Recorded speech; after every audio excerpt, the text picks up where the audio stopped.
नमस्कार, आप देख रहे हैं फाइनल पोस्ट। मैं आपका आदर्श। कलकत्ता रेप मर्डर केस के बाद पश्चिम बंगाल के मुख्यमंत्री ममता बनर्जी ने छक्का मार दिया अपराजिता कानून लाकर। आइए इस पे हम बात करते हैं हमारे editor in chief Dnyaneshwar Gautam से। स्वागत है सर आपका। धन्यवाद। पश्चिम बंगाल में अपराजिता कानून पास हुई है जिसमें भाजपा ने उसका पूर्ण समर्थन दिया है, बावजूद भाजपा तृणमूल कांग्रेस का काफी विरोधी रहा है। देखिए आदर्श, भारतीय जनता पार्टी और तृणमूल कांग्रेस, ये दोनों के बीच में वर्तमान जो समय है उसमें बिल्कुल 36 का अखाड़ा चलता है। गलतियां छोटी हो, गलतियां बड़ी हो, उसको बहुत दूसरे तरीके से परोस के और मीडिया के सामने प्रस्तुत किया जाता है। हालांकि जो घटना कलकत्ता के मेडिकल कॉलेज में घटी वो किसी भी दृष्टिकोण से माफ़ी के योग्य नहीं है और जो भी कल्प्रिट है उसको फांसी पर चढ़ा देना चाहिए, बिना विलंब किए। अभी जब मामला काफ़ी तूल पकड़ने लगा तो वो कहते हैं ना, नहले पे दहला, ममता बनर्जी को घेरने का कोशिश करने लगा विपक्ष। तो वो कहते हैं ना, नहले पे दहला। तो नहले पे दहला मारते हुए ममता बनर्जी ने भले ही अपने राजनीतिक स्वार्थ के लिए ये कानून बनाया हो कि हमारे जो विरोधी उनको जवाब दे सकें, लेकिन ये कानून बहुत सही है, ये कानून बहुत बढ़िया है। आपको बताएं कि कुल मिला के मुझे लगता है कि उंगलियों पे गिनने के लायक इस तरह के केसेस हैं। हमको लगता है कि अररिया में एक घटना हुई थी जिसमें एक दिन में ही उम्र कैद की सजा दी गई थी। ये देखिए, ये एक जघन्य अपराध है, ये अपराध ही नहीं है, ये जघन्य अपराध है। और ऐसे जघन्य अपराध के लिए मर्डर से ज़्यादा, मर्डर केस जो होता है ना, मर्डर केस से ज़्यादा कड़े कानून की आवश्यकता है। और ममता बनर्जी ने जो किया है वो बिल्कुल काबिले तारीफ़ है। और इसी तरह की इस तरह का जो ये जिसको कि आप जब किसी सेकुलर सोच के आदमी से बात आप करेंगे, सेकुलर सोच नहीं कहना, मुझे लगता है कि किसी ऐसे व्यक्ति से जो मैंने एडजस्टमेंट के साथ चलने वाला है, तो कहेगा कि भाई ये तो तालिबानी कानून है। लेकिन महिलाओं के मामले में ये जो अपराजिता कानून आया है, इसको अगर तालिबानी कानून भी कोई कहता है तो मेरे जैसा व्यक्ति तो उसका समर्थन करता है। लेकिन सर, इस कानून पारित होने के बाद इस पे काफ़ी सवाल उठने लगे हैं कि क्या ये न्याय संगत है, क्या इसके कानून बन जाने से जो न्याय प्रक्रिया है वो कितनी सही हो जाएगी, इतने कम दिनों में जांच के बाद सजा देना। देखिए, एक बात तो आप समझ लीजिए, न्यायिक देखिए है क्या ना, जो कानून बना है उस कानून में है कि अगर लड़की का मर्डर हो जाए जी या लड़की कोमा में चली जाती है, वैसी स्थिति में उसको फांसी की सजा दी जाएगी, वो भी 7 दिन के अंदर में, विदिन 7 डेज। तो अगर कल्प्रिट पकड़ा जाता है, उसके खिलाफ में एविडेंसेस हैं।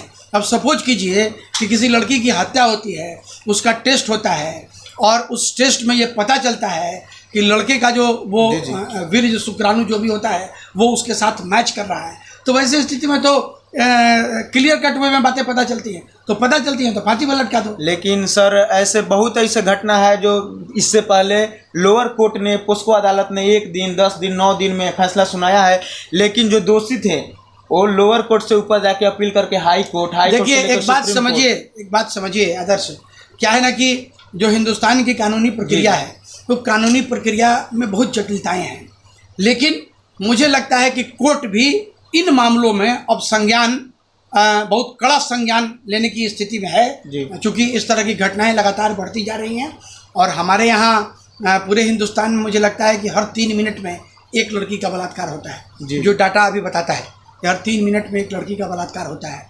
तो आप ये समझिए कि थैंक्स टू सोशल मीडिया कि अब बातें छुपती नहीं हैं, नहीं तो पहले तो सारी चीज़ें मैनेज हो जाती थी।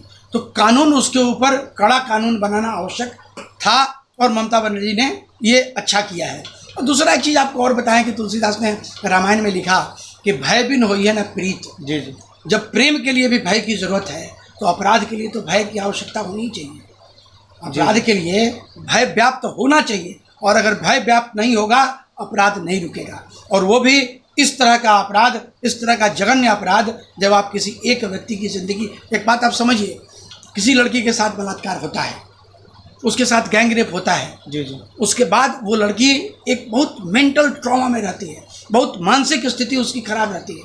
आपको पता होगा कि अभी कुछ कंपनी वाले लोग हैं जो लोग अवेयरनेस का भी कार्यक्रम चला रहे हैं, है ना, तो अवेयरनेस का कार्यक्रम सिर्फ इसलिए चला रहे हैं कि कानून में ऐसा कौन सा प्रावधान है जिस प्रावधान के तहत लड़कियां अपने आप को सुरक्षित कर सकती हैं। और मैं आपको बताऊं, अभी तो एक अमेंडमेंट हम लोगों ने भी किया। जी जी। पिछले दिनों हम लोग एक मीटिंग में बैठे थे कि ज़्यादा नैतिकता की शिक्षा महिलाओं को देने की ज़रूरत नहीं है, लड़कियों को देने की ज़रूरत नहीं है, वो शिक्षा लड़कों को देने की ज़रूरत है। जी जी। इसलिए कि महिलाएं तो हमेशा विक्टिम होती हैं, जी वो तो शिकार बनती है।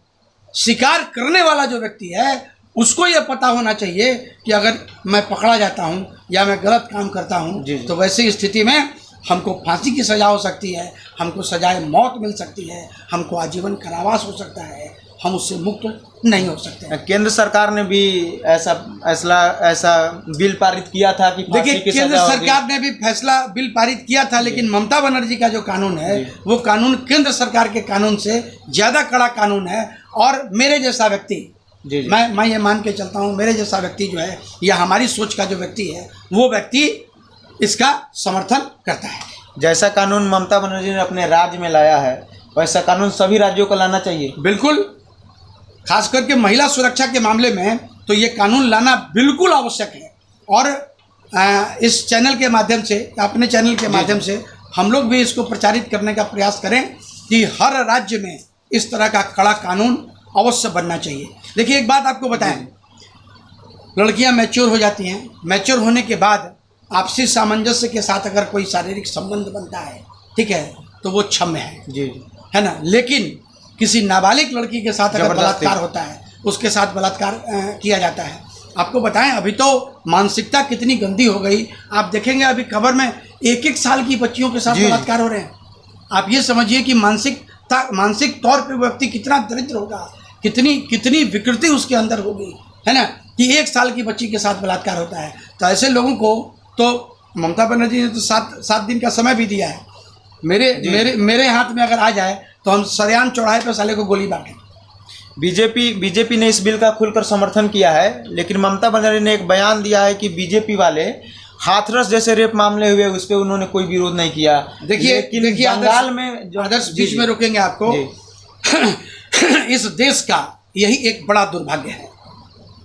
दुर्भाग्य इन द सेंस कि जब भी सत्ता पक्ष के लोग कोई बेहतर कार्य भी करते हैं तो वैसी स्थिति में विपक्ष जो है उनका विरोध करता है ना। जी जी। इस तरह के जो मामले हैं, इस तरह के मामले में लोगों को थोड़ी संजीदगी, थोड़ा संवेदनशीलता दिखानी चाहिए और ऐसे मामलों को रोकने का हर संभव प्रयास होना चाहिए। शिकार आज किसी और की बेटी हो रही है, कल हमारी और आपकी बेटी भी हो सकती है। इसलिए इस कानून को कड़ा कानून बनाना नितांत आवश्यक है और देश के सभी राज्यों के जो मुखिया हैं, जो मुख्यमंत्री हैं, उनसे मेरा आग्रह होगा कि निश्चित तौर पे ये जो कानून है, इसी तरह का कानून हर राज्य में। सर, एक अंतिम सवाल, क्या राष्ट्रपति इस बिल पे साइन करेंगी? इसको कानून बनाया जाएगा? देखिए, एक बात आपको बताएं कि पिछले दिनों हम जब टीवी देख रहे थे तो एक समाचार आ रहा था कि राष्ट्रपति ने भी इस घटना की कड़ी निंदा की है ना जी। और वो भी अपने आप को बहुत आहत महसूस कर रही हैं। राष्ट्रपति एक महिला अपने आप को भयभीत बता रही थी। राष्ट्रपति एक महिला हैं और महिलाओं के दर्द को समझते हुए उनको निश्चित तौर पे ऐसे कानून की मंजूरी दे देनी चाहिए। बहुत बहुत धन्यवाद सर आपका। जैसे आप देख रहे थे, हमें अपनी मानसिकता बदलनी पड़ेगी। हमें आज़ादी 1947 में मिल गई, लेकिन हमें ओछी सोच से आज़ादी नहीं मिली। हमें अपनी मानसिकता सुधारनी पड़ेगी। देखते रहिए फाइनल पोस्ट। बहुत बहुत धन्यवाद।